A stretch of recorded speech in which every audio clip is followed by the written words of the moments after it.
श्री राम के द्वारा वर्षा ऋतु का वर्णन।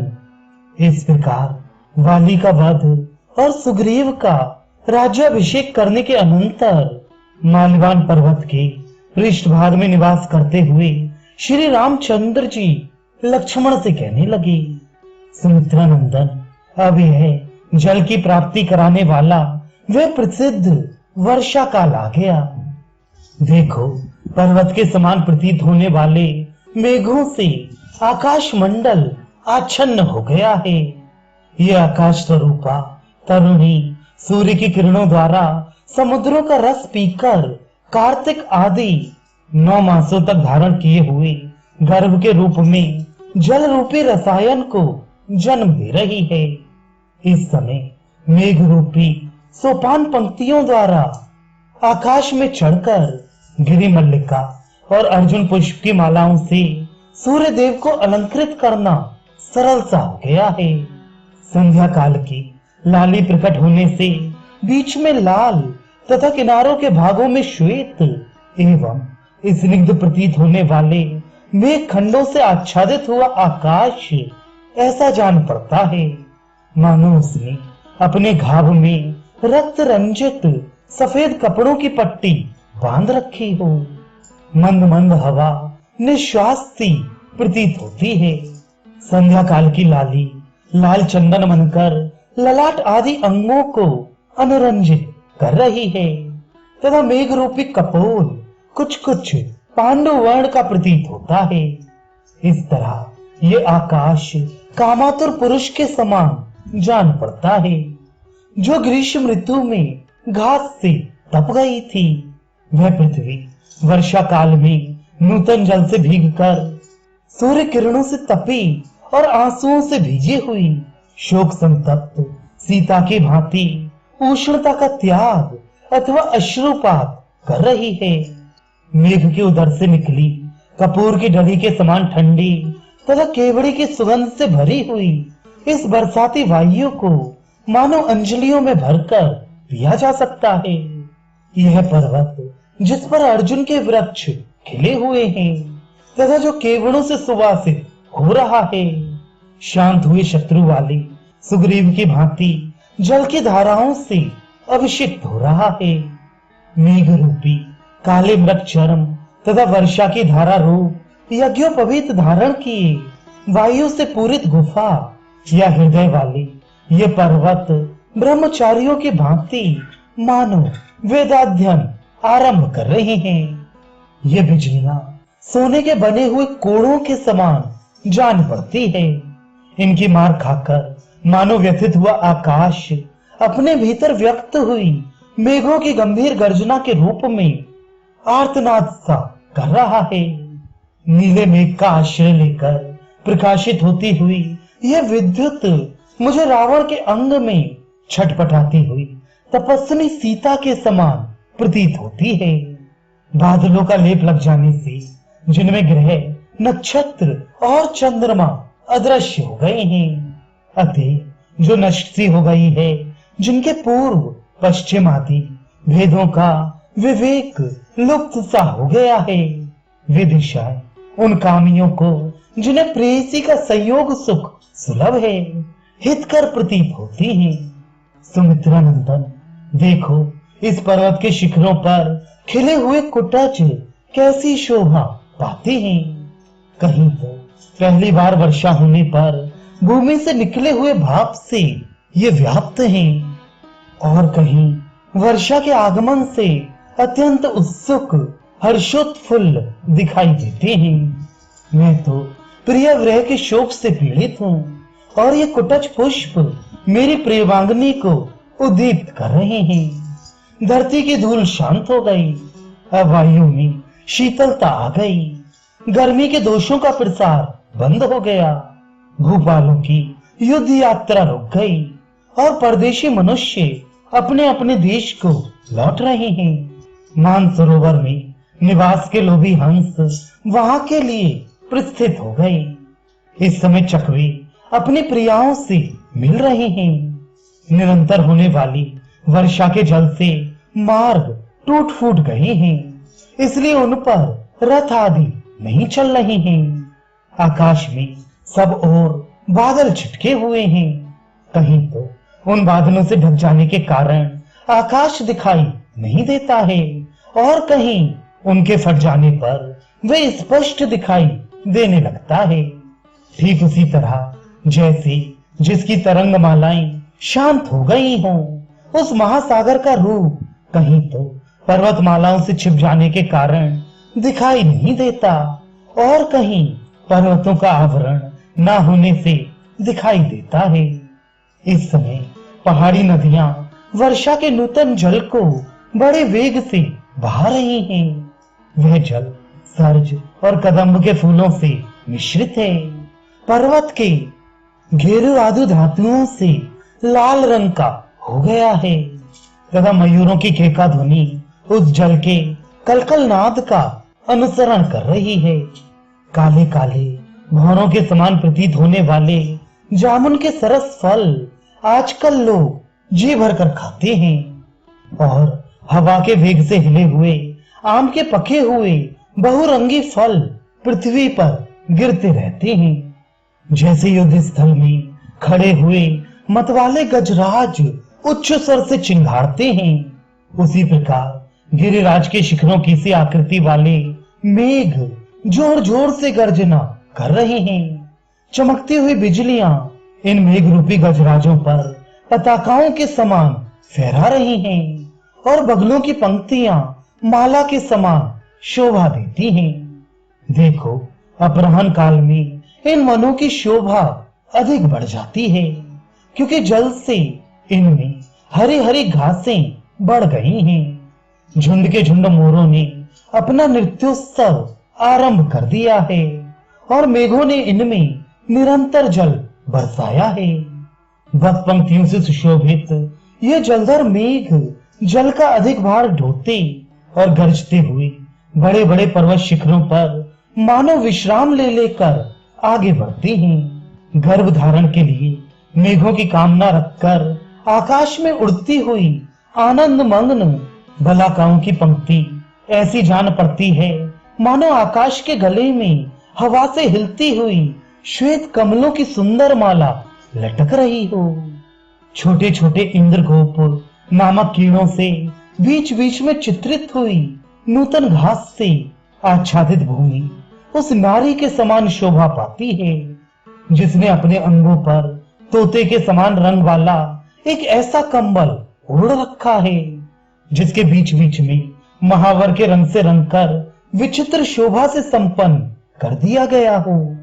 छमासी के इस आरंभ काल में निंद्रा धीरे धीरे भगवान केशव के समीप जा रही है।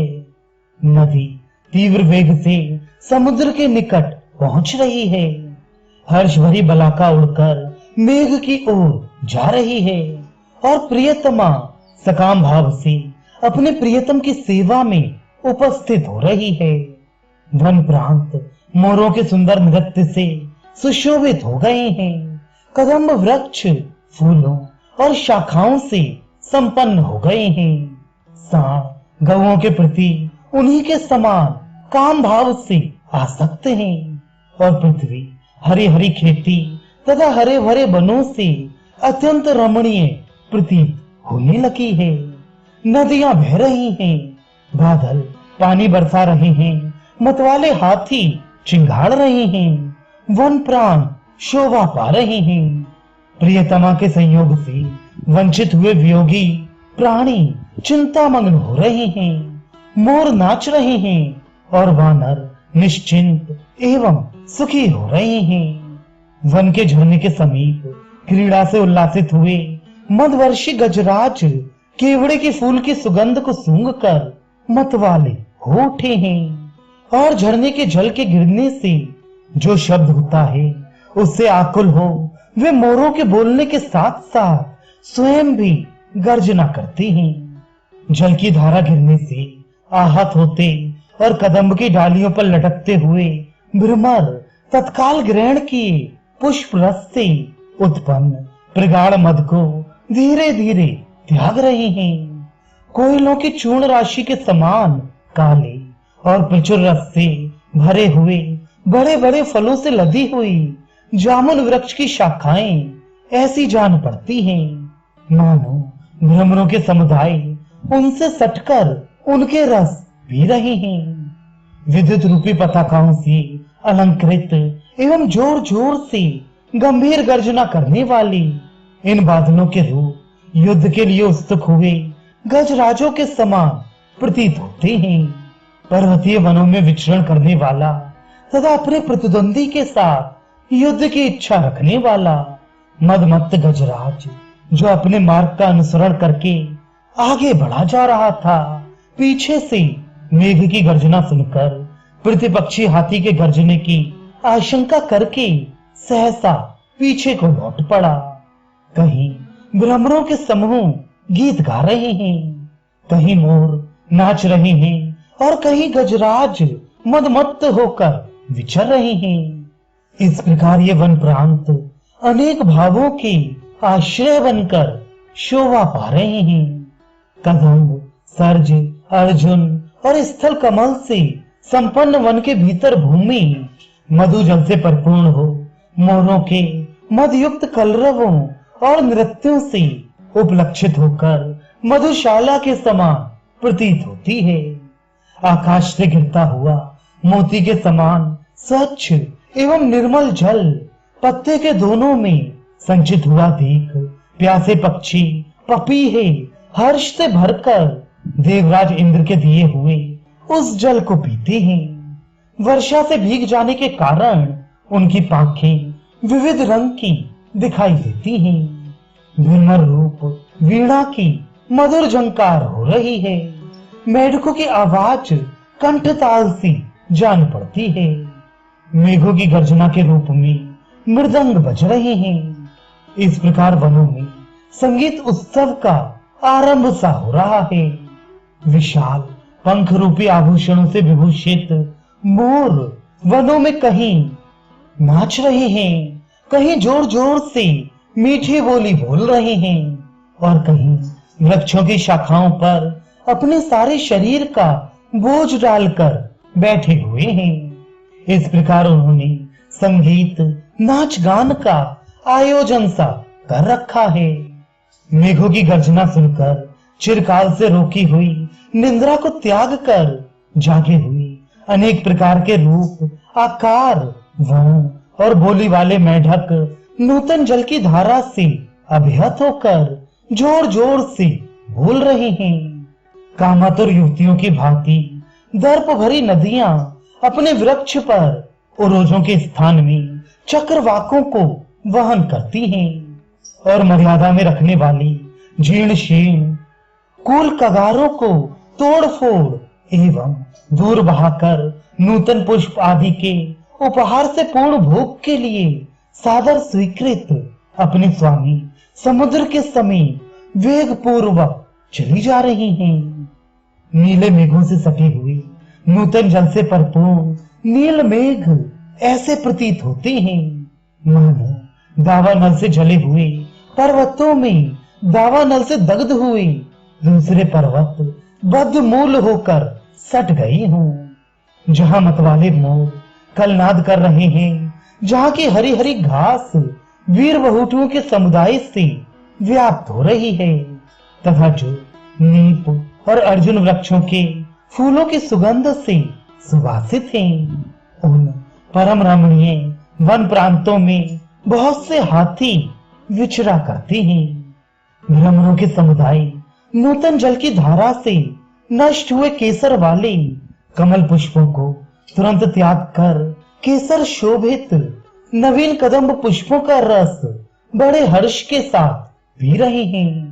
गजेंद्र मतवाले हो रहे हैं, गवेंद्र अर्थात वृषभ आनंद में मग्न है, मृगेंद्र अर्थात सिंह वनों में अत्यंत पराक्रम प्रकट करते हैं, नगेंद्र अर्थात बड़े बड़े पर्वत रमणीय दिखाई देते हैं, नरेंद्र अर्थात राजा लोग मौन हैं, युद्ध विषयक उत्साह छोड़ बैठे हैं और सुरेंद्र अर्थात इंद्रदेव जलधरों के साथ क्रीड़ा कर रहे हैं।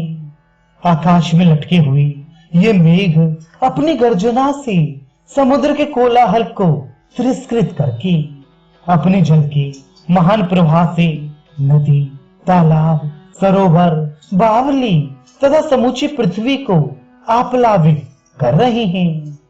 बड़े वेग से वर्षा हो रही है, जोरों की हवा चल रही है और नदियां अपने कगारों को काटकर अत्यंत तीव्र गति से जल बहा रही हैं। उन्होंने मार्ग रोक दिए हैं। जैसे मनुष्य जल के कलशों से नरेशों का अभिषेक करते हैं, उसी प्रकार इंद्र के दिए और वायुदेव के द्वारा लाए गए मेघ रूपी जल कलशों से जिनका अभिषेक हो रहा है, वे पर्वत राज अपने निर्मल रूप तथा शोभा संपत्ति का दर्शन सा करा रहे हैं। मेघों की घटा से समस्त आकाश आच्छादित हो गया है। न रात में तारे दिखाई देते हैं, न दिन में सूर्य। नूतन जलराशि पाकर पृथ्वी पूर्ण तृप्त हो गई है। दिशाएं अंधकार से आच्छन्न हो रही हैं, अतः प्रकाशित नहीं होती हैं। उनका स्पष्ट ज्ञान नहीं हो पाता। जल की धाराओं से धुले हुए पर्वत के विशाल शिखर मोतियों के लटकते हुए हारों की भांति एवं बहुसंख्यक झरनों के कारण अधिक शोभा पाते हैं। पर्वतीय प्रस्तर खंडों पर गिरने से जिनका वेग टूट गया है, वे श्रेष्ठ पर्वतों के बहुतेरे झरने मयूरों की बोली से गूंजती हुई गुफाओं में टूटकर बिखरते हुए मोतियों के हारों के समान प्रतीत होते हैं। जिनके वेग शीघ्रगामी हैं, जिनकी संख्या अधिक है, जिन्होंने पर्वतीय शिखरों के निम्न प्रदेशों को धोकर स्वच्छ बना दिया है तथा जो देखने में मुक्ता मालाओं के समान प्रतीत होते हैं। पर्वतों के उन झरते हुए झरनों को बड़ी बड़ी गुफाएं अपनी गोद में धारण कर लेती हैं। सुरत क्रीड़ा के समय होने वाले अंगों के आमर्दन से टूटे हुए देवांगनाओं के मौक्तिक हारों के समान प्रतीत होने वाली जल की अनुपम धाराएं संपूर्ण दिशाओं में सब ओर गिर रही हैं। पक्षी अपने घोंसलों में छिप रहे हैं, कमल संकुचित हो रहे हैं और मालती खिलने लगी हैं। इससे जान पड़ता है कि सूर्य देव अस्त हो गए, राजाओं की युद्ध यात्रा रुक गई, प्रस्थित हुई सेना भी रास्ते में ही पड़ाव डाली पड़ी है। वर्षा के जल ने राजाओं के वैर शांत कर दिए हैं। इस प्रकार वैर और मार्ग दोनों की एक सी अवस्था कर दी है। भादों का महीना आ गया। ये वेदों के स्वाध्याय की इच्छा रखने वाले ब्राह्मणों के लिए उपाक्रम का समय उपस्थित हुआ है। सामगान करने वाले विद्वानों के स्वाध्याय का भी यही समय है। कौशल देश के राजा भरत ने 4 महीने के लिए आवश्यक वस्तुओं का संग्रह करके गत आषाढ़ की पूर्णिमा को निश्चय ही किसी उत्तम व्रत की दीक्षा ली होगी। मुझे वन की ओर आते देख जिस प्रकार अयोध्यापुरी के लोगों का आर्तनाद बढ़ गया था, उसी प्रकार इस समय वर्षा के जल से परिपूर्ण होती हुई सरयू नदी का वेग अवश्य ही बढ़ रहा होगा। यह वर्षा अनेक गुणों से संपन्न है। इस समय सुग्रीव अपने शत्रु को परास्त करके विशाल वानर राज्य पर प्रतिष्ठित हैं और अपनी स्त्री के साथ रहकर सुख भोग रहे हैं।